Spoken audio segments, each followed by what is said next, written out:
এই সাবধান। জি মহাজন। এদিকে আয়। দোকানের বেচাকেনির অবস্থা তো খুবই খারাপ। তুই তো কাস্টমার কনভিন্স করতে পারতেছস না। একবারই বেচাকেনি নাই, তুই আপাতত অন্য জায়গায় যেয়ে কাজ কর, আমি অন্য কারো দিয়া দোকান চালাইতেছি। মহাজন, এই মুহূর্তে আমাকে দোকান থেকে বাইর করে দিতেছেন। সামনে রমজান মাস, তারপরে ঈদ, তাছাড়া আমার মা বাড়িতে খুব অসুস্থ। আপনি আমাকে যে টাকা বেতন দেন, এই বেতনের টাকা দিয়ে আমার বাড়িতে সংসার চলে। আপনি যদি এখন আমাকে বের করে দেন, তাহলে আমি কি করব? আর এই মুহূর্তে আমি চাকরি পাবো কোথায় মহাজন? শুন, এত কথা বলা দরকার নাই, তোরা চলে যেতে বলছি, তুই চলে যা। আচ্ছা মহাজন, ভালো থাকেন। ভাই সাদাম নাই দোকানে?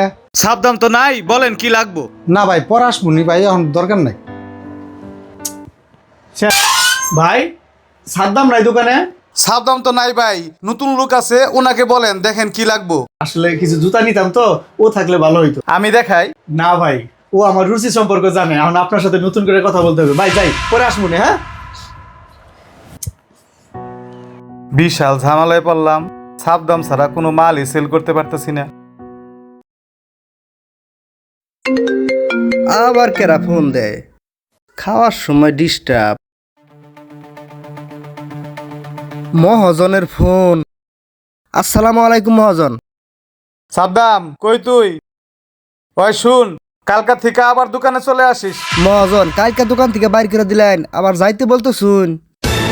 এই শুন, এত কথা দরকার নাই, তোরা আসতে বলছি, তুই কালকা দোকানে চলে আসবি, আমি দেখতাছি বিষয়টা। শুনেন মহাজন, আপনি হয়তো দোকানের মালিক হইতে পারেন, কিন্তু আমাদের মতো কর্মচারী দ্বারাই আপনার দোকান চলে। তাই আমাদের মতো অসহায় মানুষের কোনো দুর্বলতার সুযোগ নেবেন না। ভালো থাকেন। বুঝছি তোর বিষয়টা, আসলে আমারই ভুল হয়েছে, তুই কালকা দোকানে চলে আসিস।